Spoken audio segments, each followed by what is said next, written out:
Authors République présente Comment gagner de l'argent ou devenir riche de G. Ewing Ritchie, lu par Sarah Vancouver. Chapitre 1. Dans la ville.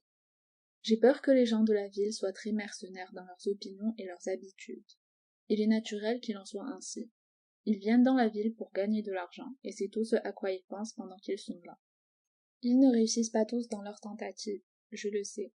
Certains sont oisifs et imprévoyants, et ne méritent pas de gagner dans la bataille de la vie. Ils sont des échecs de leur naissance, et vont se morfondre comme l'immortel Micawber, en espérant quelque chose à découvrir, jusqu'à ce que la mort vienne mettre un terme à leur vie d'attente. Certains hommes sont malchanceux et perdent à chaque aventure. D'autres sont nés chanceux et sans aucun mérite de leur part. Tout ce qu'ils touchent se transforme en or. L'autre jour, un pauvre marchand de fruits et de légumes s'est fait écraser dans la rue et tué. Et on a découvert qu'il avait plusieurs centaines de livres. Il serait intéressant de savoir comment un marchand de fruits et de légumes pourrait avoir à gagner tout cet argent en vendant des pommes, des oranges et des légumes.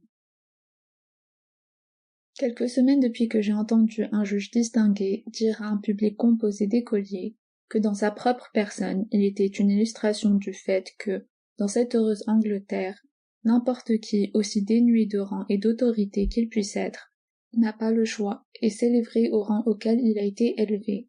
Sa valeur lui donnait droit. Et il termina par la recommandation de l'homme d'autrefois, dans toutes les voies reconnais-le, et il te dirigera.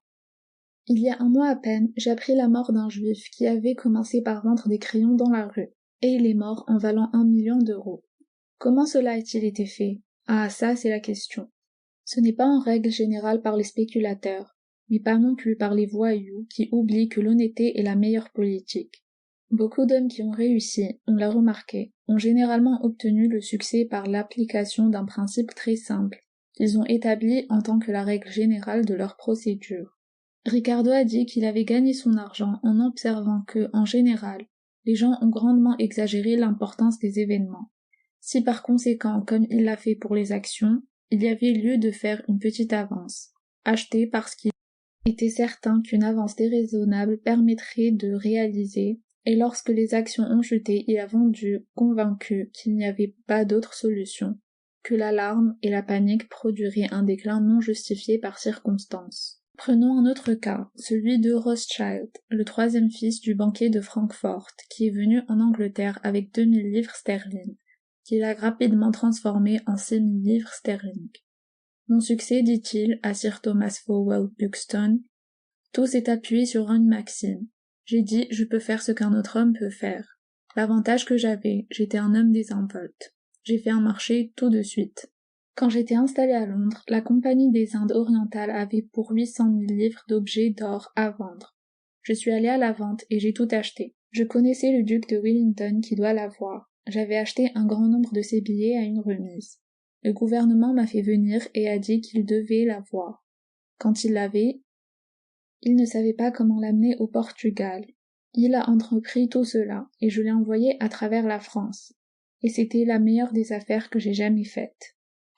Une autre de ses règles était de ne jamais avoir quoi que ce soit à faire avec les hommes malchanceux. J'ai vu, dit-il, beaucoup d'hommes intelligents, mais qui n'avaient pas de chaussures à leurs pieds. Je ne joue jamais avec eux. Leurs conseils semblent très bons, mais le sort s'acharne sur eux. Ils ne peuvent pas obtenir de résultats sur eux-mêmes. Et s'ils ne peuvent pas se faire du bien, alors comment peuvent-ils aider les autres? Son conseil au fils de Sir Thomas était judicieux.